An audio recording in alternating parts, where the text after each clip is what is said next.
नमस्कार आप सभी लोगों को।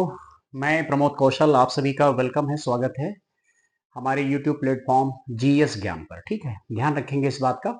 और ये वीडियो जो मैं भी आपको दूंगा, तकरीबन 5 से 6 वीडियो रहेंगे एटलीस्ट। तो अभी मैंने सोचा है कि जो पॉलिटी वाला जो एक सेगमेंट है, जिन बच्चों का यूपीएसआई का एग्जाम है ऑलरेडी, कहीं ना कहीं से पढ़ते ही रहते हैं आप सब लोग। ऐसा नहीं, क्योंकि आज के टाइम में यूट्यूब का टाइम है तो ज़्यादातर लोग उससे जुड़े हुए हैं, तो कोई बहुत बड़ी बात नहीं है। फिर भी सबका अपना अपना एक तरीका होता है, सबके अपने कॉन्सेप्ट होते हैं। इसीलिए मैंने सोचा कि मैं कुछ एट लिस्ट 5 to 6 वीडियो, ज़्यादा नहीं, 15 मिनट का मैक्सिमम, उसमें क्या होगा, कुछ इंपॉर्टेंट पॉइंट्स, क्योंकि पॉलिटी ही सबसे ज़्यादा आएगी। जीएस का मतलब है कि 40 क्वेश्चन होंगे यूपी मतलब एसआई में। और 40 क्वेश्चन में मान के चलिए कोई कितना बड़ा भी पढ़ने में धुरंधर ही क्यों में चला जाए, 35 मैक्सिमम जा सकता है। इससे ऊपर तो कोई, क्योंकि बहुत सारे केसेस आएंगे, कोई सवाल, भाई 2-3 तो क्वेश्चन बिल्कुल अटपटे होंगे जिनसे किसी का निपट पाना बड़ा मुश्किल काम होगा। वो तो पेपर जब आप देखो खुद समझ में आपको आ जाएगा। कांस्टेबल से थोड़ा सा लेवल यूपीएसआई का टफ होता है। खैर, अभी तक जो भी आपने पढ़ा है पॉलिटी में, ठीक है, या हिस्ट्री में, ज्योग्राफी में, जनरल साइंस में, कम समय है। और होली का फेस्टिवल जस्ट अभी ही आपके सामने से पास हुआ है। तो जितना भी टाइम आपके पास है, 8 दिन 10 दिन, खूब बड़ी मेहनत से ज्यादातर रिवीजन करिए, नया पढ़ने से बचिए। उसी रिवीजन की सीरीज में संविधान का भाग 1 है, मैं पॉलिटी ही डिस्कस करने वाला हूं। संविधान का भाग 1 है जिसमें संघ और राज्य क्षेत्र आते हैं, मतलब यूनियन एंड देयर स्टेट्स। इसमें कितने आर्टिकल हैं? 1 to 4। तो अगर आप आर्टिकल 1, आर्टिकल 2, आर्टिकल 3 पढ़ लेते हैं तो इससे आपका क्वेश्चन अच्छा खासा बनता है। यूपीएसआई में तो आता ही है, बड़े बड़े एग्जाम में भी इससे क्वेश्चन आता है। देखिए, हमने तकरीबन 20 क्वेश्चन लिए हैं। हमने कहा 20 क्वेश्चन बहुत होते हैं, और वो 20 क्वेश्चन बहुत ज्यादा मतलब सिलेक्टेड हैं। संभावना पूरी पूरी है कि क्वेश्चन आपको मिल जाना चाहिए यूपीएसआई के एग्जाम में। खैर, आइए देखिए। जैसे हमारा पहला क्वेश्चन है, अनुच्छेद 1 के अनुसार भारतीय क्षेत्र में शामिल है। देखिए, बहुत ज्यादा टफ भी नहीं है और बहुत ज्यादा ये क्वेश्चन आसान भी नहीं। जिनको कुछ नहीं पता होता है वो तो खैर कुछ भी ट्राई कर देते हैं। जिनको थोड़ा बहुत पता होता है वो कुछ भी ट्राई नहीं करते, वो सोच समझ के ट्राई करते हैं। तो अगर आर्टिकल 1 आपने पढ़ा है, ठीक है, जिसमें साफ साफ बोला गया है कि भारत अर्थात इंडिया राज्यों का एक संघ है, तो वही अनुच्छेद 1 के तहत इसमें क्या क्या शामिल है? क्या राज्य शामिल है? बिल्कुल शामिल है भाई। अपने देश का जो एडमिनिस्ट्रेटिव सिस्टम है उसमें स्टेट और यूटी दोनों शामिल है ना। ठीक है, केंद्र शासित प्रदेश भी बिल्कुल शामिल है। अधिग्रहित क्षेत्र जिनको ऑक्युपाइड किया गया हो, एक्वायर्ड किया गया हो, ऐसा कुछ तो अभी तक है ही नहीं। लेकिन अगर आप अधिग्रहित का मतलब, जैसे एक प्रकार से आप सिक्किम को समझ सकते हो, तो वो भी एक प्रकार का हिस्सा है। तो इसमें क्यों आप डी के साथ जाइए, उपरोक्त सभी ऑल ऑफ द अबव बिल्कुल सही है भाई। स्टेट्स हो जाएंगे, यूटीज हो जाएंगे, और अगर कोई एक्वायर्ड एरिया है तो वो भी भारत का ही हिस्सा होगा ना। ये एक बात हो गई। इनके अलावा नंबर 2 क्वेश्चन, क्योंकि किसी के पास समय नहीं है इतना तो ज्यादा डिस्कशन का, क्योंकि डिस्कशन का अब समय ही नहीं बचा है। वो समय तो पहले था जब 2-3 महीने पहले आप ट्राई कर रहे होते। अब आप चूंकि किसी भी प्लेटफॉर्म से पढ़ रहे हो, फिर भी ये 20 क्वेश्चन ट्राई करिएगा। नए राज्यों के प्रवेश या स्थापना की शक्ति किस अनुच्छेद में दी गई है? क्वेश्चन नंबर 2 है। अब चूंकि नए राज्यों के प्रवेश या स्थापना, अब अगर आपने पढ़ा होगा तब तो ठीक है, क्योंकि हमको मालूम है आर्टिकल 1 तो लोग नहीं मारेंगे, लेकिन फिर इन 3 में से फंसेंगे। चलिए, आर्टिकल 4 में भी कुछ ऐसा नहीं है, आर्टिकल 2 और 3 में तो कुछ ना कुछ है। तो अगर ये चीज पता है तो फिर इसको ट्राई करो। तो नए राज्यों के प्रवेश या स्थापना की शक्ति किस अनुच्छेद में दी गई, तो ज्यादातर बच्चे इन दोनों फंसेंगे, ये पक्का कंफर्म है। क्योंकि एग्जाम टाइम प्रेशर ज्यादा होता है, उतना समय है नहीं कि हम यहां वहां उछल कूद करें। तो जब नए राज्यों के प्रवेश की बात करें, ध्यान रखिए ना, तो इस पर थोड़ा सा स्पष्ट नहीं लिखा है कि भारत के अंदर या भारत के बाहर। तो चूंकि साफ साफ ये आर्टिकल 2 कहता है कि नए राज्यों के प्रवेश या उनकी स्थापना की शक्ति अनुच्छेद 2 में दी गई है। नाम, सीमा परिवर्तन, क्षेत्रफल बदलाव, ये सब आर्टिकल 3 में आता है। तो इसका एक ही एग्जाम्पल आपके सामने होगा, वो स्टेट कौन सा है? सिक्किम है। ठीक है, सिक्किम हमारा भारत का राज्य है। ठीक है, आगे भी इससे क्वेश्चन आएगा। अच्छा, चलिए, एक बात ये हो गई। फिर इसके बाद अगला क्वेश्चन हमारा क्या है? अगला क्वेश्चन है कि किसी राज्य की सीमा, नाम या क्षेत्र में परिवर्तन करने की शक्ति किसे प्राप्त है। अब ऐसा नहीं कि ये जो टॉपिक हम पढ़ा रहे हैं इससे 20 क्वेश्चन थोड़ी आ जाएंगे, इससे कोई एक क्वेश्चन आपके एग्जाम में बनेगा, क्योंकि पॉलिटी के नंबर ऑफ क्वेश्चन की संख्या पॉलिटी एंड कॉन्स्टिट्यूशन और मूल विधि भी जोड़ लें तो आप मान के चलिए कि 40 नंबर जीएस में होंगे, उसमें से कम 20 प्लस क्वेश्चन, 20 से कम तो कभी नहीं आए, 20, 22, 23, 24 कुछ भी हो सकते हैं, यहां तक कि 25 क्वेश्चन भी हो सकते हैं पॉलिटी कॉन्स्टिट्यूशन और मूल विधियों से। तो इसमें क्या होगा, अब फिर सीमा नाम क्षेत्र में परिवर्तन, तो सीमा नाम का बदलाव किसी दूसरे मुल्क में जाके थोड़ी करेंगे, अपने यहां ही करेंगे। भाई चाहे आप बिहार से झारखंड बनाओ, चाहे छत्तीसगढ़ बनाओ, चाहे यूपी से उत्तराखंड बनाओ, जो मन में आए करो अपना, जम्मू कश्मीर को तोड़ दो, ये सब आप करेंगे ना, तो किसे शक्ति किसे प्राप्त है। तो इसमें भी विद्यार्थी क्या करेगा, इसको नहीं मारेगा, इसको नहीं मारेगा, इसमें उसमें फंसेगा, जो एक रियलिटी कहती है। जो मेरे अभी तक जो मेरा अपना अनुभव मैंने कहा, और जो थोड़ा समझदार होगा वो इन दो में भी नहीं फंसेगा, वो तो सही आंसर को दे देगा, मतलब कहने मतलब संसद बिल्कुल सही ऑप्शन है ना।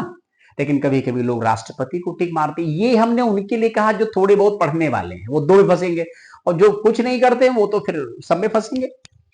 अगला क्वेश्चन क्या है हमारा, अगला क्वेश्चन नंबर यानी 4, नए राज्यों का निर्माण सीमा में परिवर्तन या नाम में परिवर्तन किस अनुच्छेद के तहत आता है। अब फिर वही बात आ गई, किसी में निर्माण, ठीक है, सीमाओं में परिवर्तन, नाम में परिवर्तन। जैसे भी आपके सामने एक स्टेट एग्जाम्पल है केरल, एक एग्जाम्पल है केरल का, इसका नया नाम क्या किया गया है, इसका नाम नया किया गया है केरलम। तो केरलम कर दिया गया ना, यानी नारियल के पेड़ की भूमि केरलम होता है। ठीक है, अच्छी बात है, पहले भी नाम कुछ ऐसा ही रहा होगा केरलम, तो केरलम हो गया ना। तो मतलब कहने का ये चीज जो हम लोग कर रहे हैं, ये इसमें भी नहीं होगी, इसमें भी नहीं होगी, ये अनुच्छेद 3 के तहत होगी। चाहे जम्मू कश्मीर में ही कर लीजिए, कुछ भी कर लीजिए, आप आंध्र प्रदेश से तेलंगाना को बना लीजिए, कुछ भी कर लीजिए, क्योंकि ऐसे क्वेश्चन एग्जाम में आने की संभावना पूरी पूरी है। अगला क्वेश्चन नंबर 5 क्या है, ये थोड़ा सा क्वेश्चन लोगों को परेशान करता है। भारतीय संविधान एक विनाशी राज्यों का अविनाशी संघ है। ठीक है, मतलब कहने का ये है कि भाई विनाश का मतलब है जहां हम चेंज कर सकते हो, अविनाश का मतलब है जहां हम कुछ भी नहीं कर सकते, जो जैसे है वो एज इट इज है। इसका क्या अर्थ है, इसका अर्थ ये है कि राज्य समाप्त हो सकते हैं लेकिन संघ नहीं, संघ समाप्त हो सकते हैं राज्य नहीं, दोनों समाप्त हो सकते हैं, दोनों में से कोई समाप्त नहीं हो सकता। कुछ विडंबना ऐसी है कि ऑप्शन भी आपके ऐसे माहौल से गुजर रहे हैं, तो इसमें जिसको कुछ नहीं पता उसको छोड़ने में ही भला है उसका, और अगर जानते हो तो फिर ट्राई करो। तो पहले विनाशी राज्यों का, यानी राज्यों में हम परिवर्तन कर सकते हैं, राज्य में हम नाम क्षेत्र सीमा कुछ भी कर सकते हैं। अविनाशी संघ है, इसका मतलब संघ में हम कुछ विशेष बदलाव नहीं कर सकते, संघ में हम कुछ नहीं कर सकते, वो अपने आप में रिजिड है। भाई भारत है, जितनी बाउंड्री वो तो फिक्स है। राज्यों में हम अप डाउन चेंजेस कर सकते हैं संसद के द्वारा, तो इसका मतलब इसका ऑप्शन क्या हो सकता है, ए सही है, राज्य समाप्त हो सकते हैं लेकिन संघ नहीं, ये बात ठीक है ना। चलिए इसके बाद देखिए क्वेश्चन नंबर 6,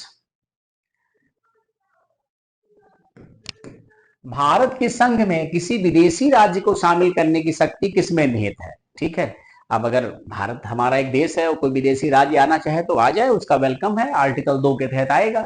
लेकिन ये किसके पास शक्ति है, संसद के, राष्ट्रपति, संसद, प्रधानमंत्री, फिर लोग इसको ऑप्शन को काट देंगे, फिर यही आके लोग फंसेंगे, पक्का कंफर्म है। तो इसमें भी ध्यान देना है, अभी कहीं कहीं राष्ट्रपति भी सही होगा, इसका राइट आंसर संसद है, संसद को ही अधिकार है। जैसे आपके पास एक ही एग्जाम्पल मिलता है बार बार सिक्किम। क्वेश्चन नंबर 7 क्या कह रहा, संविधान के किस भाग में राज्यों के गठन का प्राविधान है, संविधान किस भाग में राज्यों के गठन का प्राविधान है। ठीक है, भाग 1, भाग 2, भाग 3, भाग 4। इसमें ऑब्वियस सी बात है, थोड़ा दिमाग आप अगर लगाएंगे तो, चूंकि अभी तो आप पकड़ लेंगे क्योंकि मैंने कह दिया मैं संविधान का भाग 1 पढ़ा रहा हूं, तो यहां पर तो भाग 1 ही है, क्योंकि उसी में राज्यों के गठन का या उसको किसी प्रकार से चेंजेस करने हैं, तो संविधान के भाग 1 में ही कहा गया है, तो इसमें तो नहीं फंसने के चांसेस। इसको देख लीजिए अगला क्वेश्चन, अनुच्छेद 3 के तहत राज्य पुनर्गठन विधेयक को संसद में पेश करने से पहले किसकी सहमति अनिवार्य है, संबंधित राज्य के मुख्यमंत्री की, संसद के दोनों सदनों की, राष्ट्रपति की और उच्चतम न्यायालय की। अब इसमें देखिए, संसद भी है और राष्ट्रपति भी। अब यहाँ क्या करेंगे आप? अब फिर वही, मुख्यमंत्री का कोई तो मतलब ही नहीं है, ठीक है। उच्चतम न्यायालय की भी कोई विशेष भूमिका नहीं है, तो इन दोनों को काट दीजिए। अब फिर राष्ट्रपति, फिर पार्लियामेंट आई, तो इसमें क्या होगा? इस मैटर पे आपका आंसर राष्ट्रपति होगा। जैसे आपके सामने एग्जाम्पल है जम्मू कश्मीर। जब ये जम्मू कश्मीर का उन्होंने रीऑर्गेनाइजेशन किया था, तो मुझे याद है अमित शाह जी सबसे पहले किसके पास गए थे? अमित शाह जी सबसे पहले राष्ट्रपति जी से मिलने गए। समझ रहे हैं इस बात को? ठीक है। उस समय रामनाथ कोविंद जी थे, उनसे मुलाकात सबसे पहले उन्होंने ही की थी, ठीक है। चलिए, इसके बाद अगला पॉइंट क्या है? भाषा। जैसे ये क्वेश्चन आसान है, लेकिन ये क्वेश्चन आसान है लेकिन इसके आने की फ्रिक्वेंसी बहुत ज्यादा है। ये आता बहुत है एग्जाम में। आप उठा के पेपर देखिए, ये अक्सर आपको घूम फिर के मिल ही जाता है। तो अगर थोड़ा सा पेपर आपका इजी करेंगे तो ऐसे क्वेश्चन पूछेंगे, भाषा आधार पर बनने वाला भारत का पहला राज्य कौन सा है? और ये सबको पता है, आंध्र प्रदेश, ठीक है। ये बात है आपकी 1 अक्टूबर 1953, राइट। आंध्र प्रदेश ये बना था मद्रास प्रेसिडेंसी से ना। चलिए, इसके बाद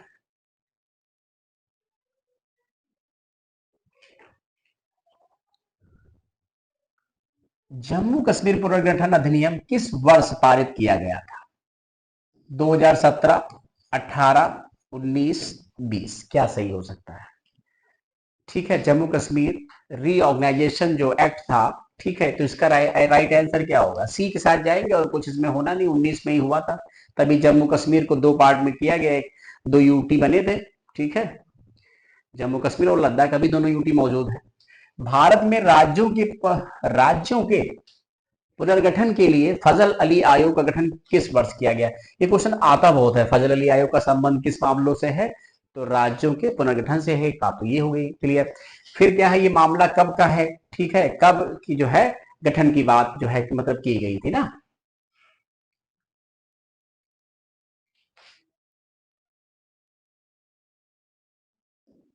नाइनटीन 53। भारत में राज्यों के यानी फजल अली आयोग, जिसमें दो लोग और थे, ठीक है। सिक्किम को भारत का पूर्ण राज्य किस वर्ष बनाया गया था? सिक्किम को ना, तो इसका राइट आंसर क्या होगा? इसका राइट आंसर हो जाएगा, सिक्किम का मैटर है ना, सिक्किम को 1975, 36 CA 1975, ठीक है। और ये अपने देश का 22वां राज्य बना, 22वां राज्य बना था 16 मई 1975, ठीक है। एक बात ये हो गई। इसके बाद भारत में कितने राज्य और केंद्र शासित प्रदेश हैं? देखिए, ये क्वेश्चन बहुत ज्यादा टफ तो नहीं है, लेकिन कुछ लोगों के लिए ये समस्या खड़ी कर सकता है, ठीक है। अब वर्तमान पूछ रहा, तो जो वर्तमान होगा, जैसे बहुत लोग इसमें फंसेंगे, इसमें फंस, क्योंकि मैंने कई बार क्लास में पढ़ाते वक्त पूछा है ये क्वेश्चन, तो जा तो लोग फंस जाते हैं इसमें। तो इसका राइट आंसर जो होगा, आप इसके साथ जाइए ना। अभी फिलहाल यही सीन है, राज्य 28 है, भविष्य में जम्मू कश्मीर फिर से राज्य बनेगा, तो फिर से वही कहानी आ जाएगी 29 और 7। इसके अलावा अगला क्वेश्चन क्या है? अगला क्वेश्चन है, अनुच्छेद 4 के तहत, 4 के अनुसार संसद द्वारा अनुच्छेद 2 या 3 के तहत की गई कार्रवाई को क्या माना जाता है ना? तो ये थोड़ा सा ध्यान देने वाला है। तो न्यायिक समीक्षा के अधीन राज्य के अनुमानित अनिवार्य, इससे मतलब नहीं है। संविधान संशोधन अनुच्छेद 368 के अंतर्गत होगा या अंतर्गत नहीं होगा, तो इसमें बी वाला सही है, क्योंकि आर्टिकल 2 और 3 में जो भी हम करते हैं वो सिंपल मेजोरिटी से करते हैं, ना कि विशेष बहुमत से। मतलब आर्टिकल 368 का इस्तेमाल उसमें नहीं करते, वरना मैटर और ज्यादा पेचीदा हो जाएगा। सिंपल मेजोरिटी से करने में गवर्नमेंट को आराम रहती है। फिर है, भारत का संविधान भारत को कैसा राष्ट्र घोषित करता है? ये भी क्वेश्चन बहुत इंपॉर्टेंट है, ये कई बार रिपीटेड क्वेश्चन है। तो ऐसे ही मैं कुछ वीडियो आपको और अपलोड कर दूंगा, ठीक है, वो आपके लिए हेल्पफुल रहेंगे। तो जिनका यूपीएसआई का है वो अपना थोड़ा सा एक बार देख लेंगे तो बढ़िया रहेगा। तो इसका राइट आंसर यही हो जाएगा, राज्यों का एक संघ यानी यूनियन ऑफ स्टेट्स, यही बोलता है। भारतीय संविधान का कौन सा अनुच्छेद, भारतीय संविधान का कौन सा अनुच्छेद राज्य के नाम और क्षेत्र को बदलने का अधिकार देता है? ये अच्छी बात है ना, राज्य के नाम क्षेत्र बदल दो। तो ये सब कौन करेगा? आर्टिकल 3 ही करता है, उसी में ऐसा बोला गया है। फिर इसके बाद क्या है? क्षेत्रीय परिषद जोनल काउंसिल का गठन संसद किस अधिनियम के तहत किया गया है ना? तो इसका राइट आंसर क्या होगा? जैसे भारतीय परिषद अधिनियम 1909, ठीक है, अंग्रेजों के समय की बात है। संविधान संशोधन 1975, उपरोक्त में से कोई नहीं। इसका राइट आंसर ये वाला होगा ना, पहला वाला ना। तो अभी तक 5 हमारे यहाँ क्षेत्रीय परिषद होती थी, ठीक है, उत्तर, दक्षिण, पूर्व, पश्चिम, मध्य। अब पूर्वोत्तर परिषद का भी गठन कर दिया गया। एक क्वेश्चन और बहुत बढ़िया आता है कि क्षेत्रीय परिषद की अध्यक्षता कौन करता है? चेयरमैनशिप कौन करता है, ये बहुत पूछा जाता है। और इसका आंसर होता है central home minister. Central home minister, केंद्रीय गृह मंत्री, ठीक है, ऐसा कि अमित शाह जी। इसके अलावा संविधान के अनुच्छेद 1 में भारत को क्या कहा गया है ना? तो राज्यों का महासंघ, राज्यों का संघ, एकात्मक राज्य, ठीक है, फेडरल स्टेट। तो दैट्स मीन्स आर्टिकल 1 ये कहता है कि India as a union of states ना, तो B is the right answer. संसद द्वारा राज्य के नाम में परिवर्तन करने के लिए राज्य विधानसभा से परामर्श लेना आवश्यक है क्या? अनिवार्य है, ऐसा का ऑप्शन है, ठीक है। संसद द्वारा राज्य के नाम में परिवर्तन करने के लिए राज्य विधानसभा से परामर्श लेना डॉट डॉट डॉट अनिवार्य है, आवश्यक नहीं, राष्ट्रपति की मर्जी निर्भर करता है, सर्वोच्च न्यायालय द्वारा बाध्य है। क्या कह सकते हैं? ऐसे क्वेश्चन थोड़े से परेशान करने वाले हो सकते हैं अगर आपको जानकारी नहीं है, तो इसलिए मैंने कुछ ऐसे ही इंपॉर्टेंट क्वेश्चन का लिया है, ठीक है। तो आवश्यक नहीं है, कुछ ऐसा नहीं कहा गया, हमारे संविधान में ये नहीं लिखा है कि संसद कुछ ऐसे काम करे जहां राज्य की सहमति ले, ऐसी कोई नीड नहीं है, तो आवश्यक नहीं है, ठीक है। तो इसके अलावा एक लास्ट क्वेश्चन है, गोवा को किस वर्ष राज्य का दर्जा दिया गया? ये देखिए क्वेश्चन ऐसा है जो कभी भी क्वेश्चन आ सकता है। गोवा को, तेलंगाना को, छत्तीसगढ़, झारखंड, बिहार, कुछ भी पूछ सकते हैं। तो ये थोड़ा पढ़ना, पढ़ के जाना चाहिए आपको कि कौन कौन सा राज्य कब कब बना ना। तो इसमें क्या राइट आंसर हो जाएगा? 1961, 1971, 1987, 1990। तो दैट्स मींस राइट क्या हो जाएगा? गोवा 1961 ना। गोवा जो पुर्तगालियों कब्जे में था, तो पुर्तगालियों से इसको आजादी जो है मिली, और उसके बाद 1961 में गोवा राज्य बन गया ना। चलिए, किस वर्ष राज्य का दर्जा दिया गया था? इसमें थोड़ा सा एक चेक कर लीजिए, गोवा को किस वर्ष राज्य का दर्जा दिया गया ना। तो गोवा, मिजोरम, अरुणाचल प्रदेश, गोवा, ये सब उसमें, सॉरी इसको एक बार काट दीजिए ना, ये 1987 सही होगा ना, गलत हो गया ना। गोवा को पुर्तगालियों से मिली थी आजादी ना, इसको एक प्रकार से यूटी तौर पर रखा गया। 1987 में मिजोरम, अरुणाचल और गोवा, इस तरीके से 1987 इज द राइट आंसर। फिर भी कमेंट कर दीजिएगा अगर किसी क्वेश्चन में आपको डाउट लगता है, कुछ आपने पढ़ा है और आपको कुछ लगता है, तो प्लीज कमेंट जरूर करिएगा। ये मान लीजिए कहीं हमसे भी कोई मिस्टेक हो जाए, वैसे तो नहीं होती, फिर भी अगर कुछ ऐसा हो गया तो फिर बात अलग है ना। तो कमेंट करिएगा। ये स्पेशली यूपी जो एसआई बच्चे जो एग्जाम देने वाले हैं, 10 दिन के बाद अभी हो ही जाएगा पेपर, वो उनके लिए फोकस पॉइंट है। तो मैं और कोशिश करता हूँ कुछ ऐसे खास, ज्यादा नहीं, 5-6 वीडियो और बना दूं जो आपको टू द पॉइंट मिल जाए कि आप भाई कुछ पढ़ा है तो कुछ मिलना चाहिए ना, ये बात है ना। चलिए फिर, थैंक यू सो मच।